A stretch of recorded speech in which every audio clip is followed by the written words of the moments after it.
नमस्कार। मैं हूं डॉक्टर अन्नपूर्णा सिंह और आप में से कई लोगों ने मुझे एनवायरमेंटल साइंस के लेक्चर्स में देखा होगा। मेरी कलम से हमेशा एनवायरमेंटल साइंस या सिटी प्लानिंग के नोट्स और लेक्चर्स ने ही जन्म लिया है। लेकिन आज पता नहीं क्यों मेरी बेचैन कलम से एक नन्ही सी कहानी ने जन्म लिया। इस कहानी की सभी घटनाएं और पात्र काल्पनिक हैं, लेकिन कहीं ना कहीं ये कहानी हमारे समाज का आईना है, इसलिए आपके साथ बांट रही हूं। तो कहानी कुछ 70-80 साल पहले शुरू होती है। एक पुलिस अधिकारी के घर में एक बहुत सुंदर कन्या का जन्म हुआ। कन्या बहुत भाग्यवान थी। कन्या का जन्म होते ही उस पुलिस अधिकारी की पदोन्नति हो गई। माता पिता ने बहुत ही प्यार से कन्या का नाम सारा रखा। सारा धीरे धीरे बड़ी होने लगी। जैसे जैसे सारा बड़ी होने लगी, सारा के सुंदर गुण सामने आने लगे। सारा पढ़ने लिखने में होशियार थी और सुशील भी थी। जब सारा 18 वर्ष की होने लगी, तब सारा के पिता को उसके लिए एक योग्य वर की चिंता सताने लगी। सारा के पिता ने लड़के देखने शुरू किए। फिर उनकी मुलाकात एक दिन एक योग्य वर से हुई, जो पढ़ाई लिखाई में बहुत होशियार था और अफसर बनने के लिए तैयारी कर रहा था। सारा के पिता को लगा कि ये लड़का पढ़ाई लिखाई में होशियार है और एक योग्य अफसर बनने के उस लड़के में सारे ही गुण मौजूद थे। तो सारा के पिता ने उस लड़के से अपनी बेटी का विवाह तय कर दिया। शुभ मुहूर्त देख के बहुत धूमधाम से सारा का विवाह हुआ। सारा ससुराल गई तो उसके गुणों की बहुत तारीफ हुई। धीरे धीरे समय बीतता गया। तारीफ अब तानों में बदल गई। सारा के ससुराल वालों की सारा से उम्मीदें बढ़ती गई और सारा समझ नहीं पा रही थी कि इन उम्मीदों को वो कैसे पूरा करे। सारा ने अपने ससुराल वालों से तालमेल बिठाने की बहुत कोशिश की, पर जितना वो तालमेल बिठाने की कोशिश करती, उतना उसकी मुश्किलें बढ़ती जाती। इसी बीच सारा का अपने मायके जाना हुआ। मायके में सारा ने अपनी सारी व्यथा अपनी माँ को सुनाई। तो माँ ने कहा कि अभी तुम्हारी शादी को सिर्फ 2 साल हुआ है। तो ससुराल वालों को और अपने पति को थोड़ा वक्त दो बेटा, धीरे धीरे वो सब समझ जाएंगे। और सारा के माता पिता ने खूब सारे उपहार, फल और मिठाइयां देकर सारा को वापस ससुराल भेज दिया। इधर ससुराल में उसकी मुश्किलें बढ़ती ही जा रही थी। इसी बीच सारा गर्भवती हुई और उसको एक पुत्री हुई, जिसका नाम उसने आसमा रखा। कुछ सालों बाद सारा का एक पुत्र भी हुआ, जिसका नाम था अरमान। ससुराल वाले पुराने ख्यालात के थे, तो अरमान को तो बहुत लाड प्यार मिलता, पर आसमा हमेशा ही उपेक्षित रहती। पुत्री की माँ होने का ताना उसे हर वक्त सास ससुर और पति से सुनना पड़ता। अपनी तरफ से हर संभव प्रयास कर चुकी सारा हर तरफ से निराश हो चुकी थी। उसने ये बात अपने पिता से कही और उसके पिता को लगा कि शायद काफी समय बीत चुका है और अभी भी सारा की मुश्किलें कम नहीं हुई, तो मुझे उसके पति से और उसके सास ससुर से बात करनी चाहिए। पर सारा की माँ ने उसके पिता को ये कह के रोक दिया कि वो बेटी के ससुराल का मामला है, हमें उसमें हस्तक्षेप नहीं करना चाहिए। सारा के पिता ने कुछ नहीं किया। सारा का समय ससुराल में बीतता गया। काफी साल बीत जाने के बाद भी सारा की समस्याएं कम नहीं हुई, बल्कि बढ़ती ही जा रही। उसे एक पुत्री की माँ होने का ताना हमेशा दिया जाता, हमेशा उसे खरी खोटी सुनाई जाती और उसका पति उसे सांत्वना देने की बजाय अपने माँ बाप के साथ हो लेता। अपने दुखों से तंग आकर एक दिन सारा ने आत्महत्या कर ली। उसके 2 बच्चे इतने छोटे थे कि वो समझ ही नहीं पाए कि उनकी माँ कहाँ गई। जब सारा के पिता को ये बात पता चली, तो वो अपना आपा खो बैठे। पहले तो उन्होंने सारा की माँ को जी भर के पूछा कि अगर तुमने उस वक्त मुझे नहीं रोका होता और मैंने हस्तक्षेप किया होता, तो शायद आज हमारी बेटी जिंदा होती। पर तुम्हारी गलत राय ने हमारी बेटी की जान ले ली। हमने एक कोशिश तक नहीं की उसको बचाने के लिए, हमने सब कुछ भगवान पर छोड़ दिया। पर अब किसी को भी कोसने से कोई फायदा नहीं था। अब उनकी बेटी इस दुनिया से जा चुकी थी। सारा के पिता इस सदमे से कभी उबर नहीं पाए। पर कहानी यहाँ खत्म नहीं होती। जीवन का चक्र चलता रहता है। सारा के दोनों बच्चे आसमा और अरमान बड़े हो रहे थे और उन दोनों बच्चों को एक माँ की जरूरत थी। ऐसा सोचकर सारा के सास ससुर ने सारा के पति की दूसरी शादी करा दी। दूसरी माँ ने घर को संभाल लिया और बच्चों को भी। आसमा और अरमान बड़े होने लगे।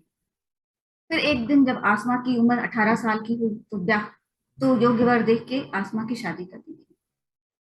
ससुराल में आसमा आसमा ने भी अपने आप को ढालने की बहुत कोशिश की और अपने नए जीवन से तालमेल बिठाने की भी बहुत कोशिश की। और उसको भी वही सारी मुश्किलें याद पेश आ रही थी जो कभी उसकी मां ने झेली थी। इसी बीच आसमां की एक पुत्री हुई, खुशबू। आसमां ने उसका नाम खुशबू रखा। आसमां ने अपनी पुत्री को गोद में लेकर कहा, उससे वादा किया कि वो उसे एक सम्मान भरा जीवन देगी। वो उसे पढ़ाएगी, लिखाएगी, ताकि उसे वो जिंदगी ना नसीब हो जो उसकी माँ को और उसकी नानी को।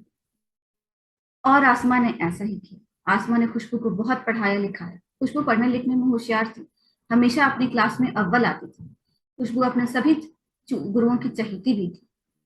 खुशबू ने उच्च शिक्षा प्राप्त की और समय आने पर एक योग्य वर देख के खुशबू की भी शादी कर दी। आसमां को लगा कि उसकी बेटी इतनी पढ़ी लिखी है, वो किसी पर भी निर्भर नहीं है, तो ससुराल में उसको कभी कोई ताना सुननी नहीं पड़ी। जब खुशबू ससुराल गई तो यही हुआ। खुशबू के ससुराल में उसकी पढ़ाई लिखाई, उसके गुणों की, उसकी आचरण की बहुत प्रशंसा होती। खुशबू के ससुर उसकी हर बात को ब्रह्म वाक्य समझ के मान लेते कि बहू अगर कह रही है तो समझदार है, कभी गलत हो ही नहीं सकता। खुशबू के पति से भी खुशबू को पूरा सहयोग मिला और खुशबू की सास भी अपनी पढ़ी लिखी बहू के आचरण से बहुत प्रसन्न थी। धीरे धीरे आसपास के गली मोहल्लों में खुशबू की ख्याति फैलने लगी कि इतनी पढ़ी लिखी और सुशील बहू काश हमें भी मिल पाती। ये सब देख के खुशबू की सास को धीरे धीरे ईर्ष्या होने लगी कि क्यों आज तक इस घर में मेरी वो इज्जत नहीं हुई, मुझे वो सम्मान नहीं मिला, पर इस नई बहू को वो सम्मान मिला। घर के लोग मुझसे ज्यादा नई बहू से राय लेते हैं और उसकी बात का विश्वास करते हैं। इस ईर्ष्या ने धीरे धीरे विकराल रूप धारण किया। और अब खुशबू की सास खुशबू को ताने देने लगी। खुशबू को समझ नहीं आ रहा था कि उसने ऐसा क्या किया है कि ये अचानक उनका व्यवहार बदल गया है। खुशबू ने ये बात अपने पति से कही, तो पति ने कहा थोड़ा वक्त दो, थोड़ा नजरअंदाज करो, ये सब तो बातें परिवार में होती ही रहती है। खुशबू ने ऐसा ही किया। कुछ महीने और बीते, पर समस्या सुलझ नहीं पा रही थी। खुशबू ने फिर अपने पति से कहा। अब उसके पति को भी लगने लगा था कि समस्या बढ़ रही है, तो उसने अपनी माँ से बात करने की कोशिश की। तो माँ ने उसे, जोरू का गुलाम, आज तू मुझसे सवाल करने आया है, ऐसा कहकर डांट दिया और भगा दिया। अब खुशबू ने के पति ने उससे कहा कि तुम्हारी वजह से मैं माँ से बात करने गया और माँ ने मुझे डांट कर भगा दिया। अब मैं तुम्हारे लिए कुछ नहीं कर सकता, तुम्हें अपनी समस्या को खुद ही सुलझाना है। यह समस्या अब एक और रूप धारण कर, खुशबू की सास ने हर किसी को ये समझाने की कोशिश की कि बहू वैसी ही है जैसा वो कह रही है, ना कि वैसी जैसा लोग कह रहे हैं। और धीरे धीरे उनकी इन बातों का असर परिवार के दूसरे सदस्यों पर भी पड़ने लगा। कुछ समय और बीता और की एक संतान हुई। सब लोग दादा दादी बनकर बहुत खुश थे। पर खुशबू की समस्याएं अभी भी कम नहीं हुई। उसकी सास के साथ साथ अब उसके ससुर पर भी उसकी सास की बातों का असर पड़ने लगा था और ससुर ने भी बहू को ताने देने शुरू कर दिए। अब खुशबू समझ नहीं पा रही थी कि अब वो क्या करे, क्योंकि अब मुश्किलें दोगुनी हो गई थी, क्योंकि अब ताने देने वाले दो लोग थे। खुशबू काफी परेशान रहने लगी। उसे लगा कि उसकी पुत्री के सामने उसकी छवि एक कमजोर औरत की है। वो रोज अपनी माँ को ताने सुनते हुए देखती है, तो उस पर क्या असर पड़ रहा है। इस बात को खुशबू हजम नहीं कर पा रही थी। खुशबू की रातों की नींद उड़ गई थी। खुशबू ने ये बात अपने माता पिता से कही, तो उसके माता पिता ने भी यही जवाब दिया कि बेटी ये तुम्हारे ससुराल का मामला है और तुम्हें इसे खुद ही सुलझाना होगा। अब खुशबू वहां से भी नाउम्मीद हो चुकी थी। पति ने कोशिश की पर कोई फायदा नहीं हुआ। माँ बाप ने यह कहकर पल्ला झाड़ लिया कि तुम्हारे ससुराल का मामला है। अब खुशबू समझ नहीं पा रही थी कि इस अग्नि परीक्षा में कैसे उत्तीर्ण हूँ। काफी परेशान रहने लगी। फिर एक दिन खुशबू अपने कमरे में बहुत रो रही थी। तभी उसकी एक सहेली का फोन आया। सहेली उसके मन का दुख ताड़ गई। उसने काफी कुरेदा तो खुशबू ने अपनी व्यथा बताई। सहेली ने खुशबू को कुछ समझाया, तो खुशबू ने कहा ठीक है, मैं एक आखिरी कोशिश करती हूँ। और खुशबू ने एक फोन किया और उसके बाद अपने आंसू पूछ डाले। थोड़ी देर बाद सास के चिल्लाने की आवाज आई और खुशबू नीचे किचन में चली गई। 2 घंटे बाद दरवाजे पर दस्तक हुई। सास ने झांक कर देखा तो दरवाजे पर पुलिस खड़ी थी। सास घबरा गई। उन्होंने ससुर को इशारा किया। ससुर ने कांपते हुए हाथों से दरवाजा खोला और पुलिस ने कहा, खुशबू यहीं रहती है? ससुर ने कहा, जी यहीं रहती है, क्या बात है? ससुर के होश उड़े हुए थे। पुलिस ने कहा, हम उनके सास ससुर से बात करना चाहती हूँ। पुलिस अंदर आई और उनके सास ससुर को बुलाया और कहा कि आपके खिलाफ शिकायत आई है कि आप अपनी बहू का मानसिक उत्पीड़न करते हैं और ये कानूनन जुर्म है। पर आपके खिलाफ कोई एफआईआर दर्ज नहीं की गई। अगर की गई होती तो मुझे अभी आपको हिरासत में लेना पड़ता। ये सुनकर खुशबू के ससुर और सास के होश उड़ गए। पुलिस ने उन्हें समझाया कि अगर दोबारा कोई शिकायत आपके खिलाफ आती है तो हमें कोई ना कोई कार्रवाई करनी पड़ेगी और आपको और आपकी पत्नी को हिरासत में भी लेना पड़ सकता है और उस स्थिति में आपकी बेल होना बहुत मुश्किल होगी। यह सुनकर खुशबू के सास ससुर ने पुलिस से हाथ जोड़कर माफी मांगी और वादा किया कि वो आगे कोई शिकायत का मौका नहीं देगी। खुशबू दरवाजे की ओर से ये सब सुन रही थी। थोड़ी देर बाद पुलिस चली गई। खुशबू भी अपने कमरे में चली गई। आज बहुत दिनों बाद उसे नींद आई थी। सोते हुए उसने आखिरी शब्द ये सुने कि उसके ससुर उसकी सास पर चिल्ला रहे थे कि अगर मैंने तुम्हारी बात ना सुनी होती तो आज हमारी ये बेइज्जती नहीं हुई। तुम्हारी ईर्ष्या ने हमारे घर की इज्जत मिट्टी में मिलाई। आज तुम्हारी वजह से हमारे दरवाजे पर पुलिस आई है। कल पता नहीं क्या होगा। तुम सुधर जाओ। खुशबू सो गई। चैन की नींद सो गई।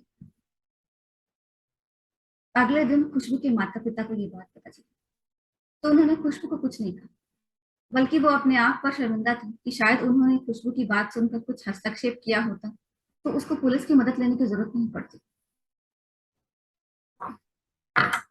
इसके बाद खुशबू को ससुराल में कभी कोई दिक्कत नहीं हुई। खुशबू एक सुंदर सुशील और पढ़ी लिखी कन्या थी और बहू होने के सारे फर्ज निभाती रही और ससुराल के तानों से उसे हमेशा के लिए मुक्ति मिल गई। उसे एक स्वाभिमान भरा जीवन मिला और उसकी पुत्री के मस्तिष्क में जो छवि थी अपनी माँ की वो भी बदल गई। कहानी अब खत्म हुई। ये कहानी आपको कैसी लगी मुझे जरूर बताइएगा और अगर ये कहानी आपको अंदर तक झकझोरती है तो शायद आपको जागने की जरूरत है। आपसे विदा लेती हूँ। फिर किसी एनवायरमेंटल साइंस के लेक्चर में मिलूंगी। जय हिंद, जय भारत।